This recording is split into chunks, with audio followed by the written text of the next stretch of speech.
Tide Reads and welcome back to the channel. Today I have a very special guest. I have the wonderful Maggie Harcourt, whose new book has recently come out, and she's here to talk with me today and answer some questions that she doesn't know what they are yet. Always a good So it's going to be fun. So let's start with the fact that it's based around conventions. Is there a particular reason you chose conventions? I suppose it's partly because I love conventions. I've been to lots of conventions and I've worked on a few, and lots of my friends didn't quite understand what they are. I'd come back from one and they'd say, "What have you been doing this weekend?" And I'd say, "I've been at a convention," and they'd go, and they'd make that very specific little noise, that I'm judging you quietly noise, because they've not been to any. And I just thought it would be really interesting to set a book behind the scenes at a convention, because there's so much that goes on. Yeah, I mean, I've only been to one convention, and that was here in Manchester last year, even though I've been into sort of, Japanese culture and everything for years. So actually then going on to reading a book about conventions and reading more about them, I was like, oh my gosh, there's so much to this that I never even thought of.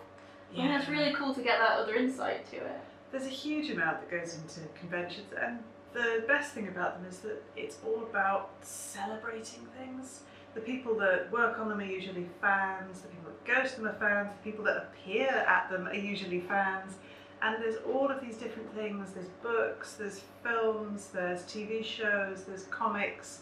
Everyone's just getting together to talk about the stuff they love. Were there any particular conventions that you had in mind when you were writing this? Any that sort of you thought, oh, I'll just take that bit from there maybe? And there's a fair amount from lots of different conventions. It's set across 6 conventions, and they're all in different cities, and they are all obviously in different hotels.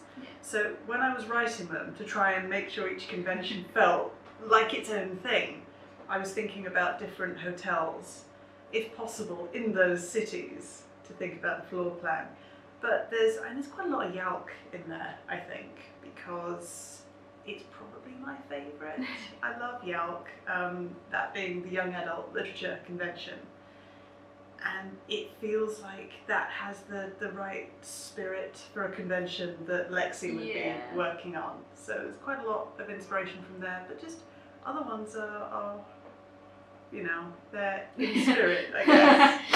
They've made their way in somehow. Yeah. So this book is about, becoming a fangirl of books, essentially. Is there anyone in particular, anyone's books you particularly fangirled over? Oh, so many. So we all have a story. Yeah, the list would go on and on and on.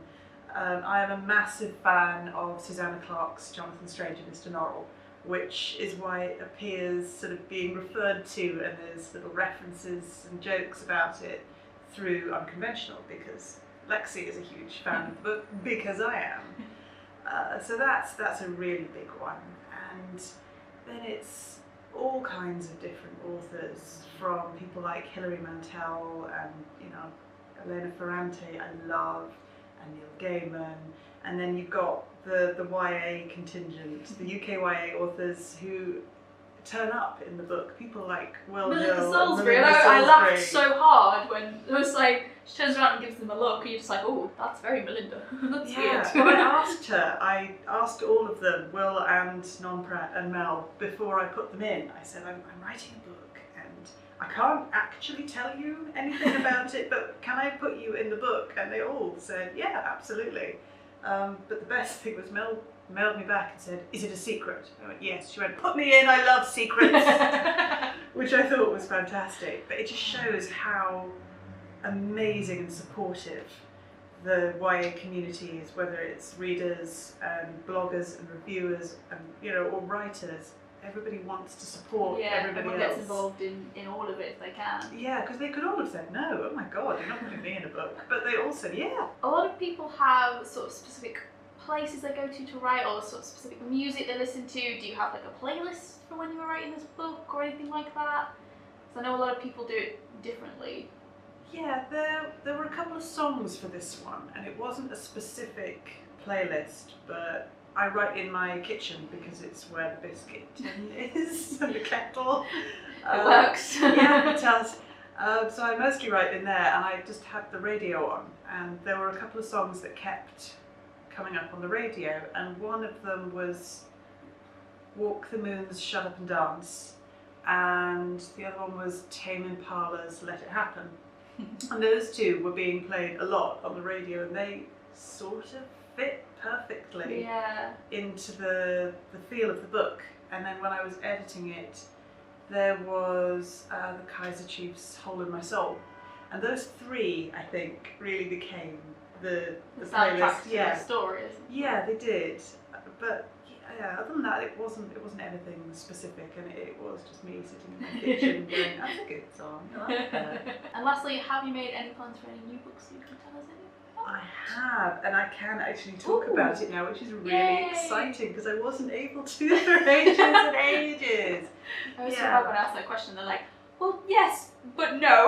I'm like, oh. Yeah, usually we say, I am doing something, I can't tell you what it is. No, I'm actually allowed to talk about it, which is really exciting. I am working on my next novel, which will also be for Usborne, and that is called Theatrical.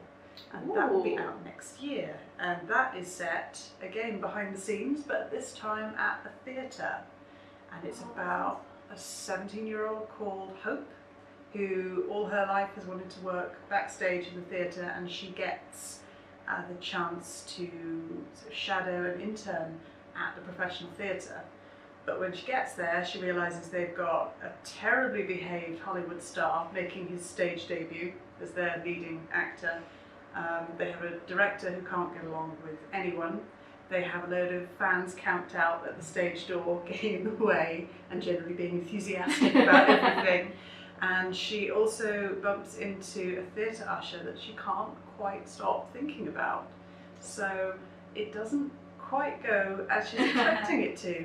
So that's what I'm working on at the moment. Brilliant. And I'm really excited. It doesn't sound anything like anything else. I can't think of anything that's set in theatre, which is really interesting for YA especially. There's so many people who are interested in going that route and want to know more about it. So that's really awesome. Yeah, I love theatre. I mean, I love so many things. I'm a proper fangirl of so much stuff, but I really enjoy going to the theatre, and I really enjoy finding out about stuff that's going on backstage, because you just don't see it. Yeah. And it kind of feels like where all the magic gets made. So I'm really, really excited about that book. I'm excited for people to kind of, read it and meet those characters, and I hope that they really enjoy them. I say really a lot, don't I? I hope that they enjoy reading about them as much as people have kind of taken to Lexi and Aiden. So yeah. Well, thank you so much for answering my questions. It's been lovely to have you. Thank you for asking. And I will see you all in another video. Bye!